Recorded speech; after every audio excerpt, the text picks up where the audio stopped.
ഡാൻഡ്രഫിൻ്റെ remedies പറയുമ്പോൾ ഏറ്റവും പ്രധാനം നമ്മുടെ ആസിഡിറ്റിനെ നിയന്ത്രിക്കുക എന്നുള്ളതാണ്.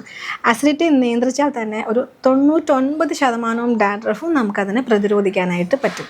അതിനായിട്ട് ആദ്യം ചെയ്യേണ്ടത് വെറും വയറ്റിൽ ഒരു ഗ്ലാസ് കുക്കുംബർ ജ്യൂസ്, കടയിൽ നിന്ന് വാങ്ങുന്ന കുക്കുംബർ ആണെങ്കിൽ അതിൻ്റെ തൊലി കളഞ്ഞ ശേഷം വെള്ളം ചേർക്കാതെ അരിച്ച് ഉപയോഗിക്കാം.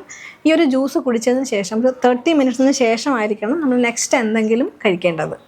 അതുപോലെ വൈകുന്നേരം ആഹാരത്തിന് മുന്നേ ഒരു 7 മണിക്ക് ഒരു ഗ്ലാസ് കുക്കുംബർ ജ്യൂസ് കഴിക്കുക.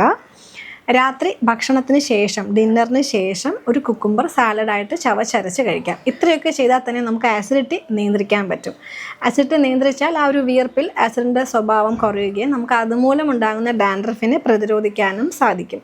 പ്രോട്ടീൻ അടങ്ങിയ ഭക്ഷണം കൂടുതൽ കഴിക്കുമ്പോഴും അതിൻ്റെ ഒരു ഡൈജഷൻ ഒന്ന് കുറയുകയും അപ്പോഴും ആസിഡിറ്റി ഉണ്ടാവാറുണ്ട്. ഒന്നുകിൽ ഒരു പ്രോട്ടീൻ ഭക്ഷണം ഒന്ന് നിയന്ത്രിക്കുക.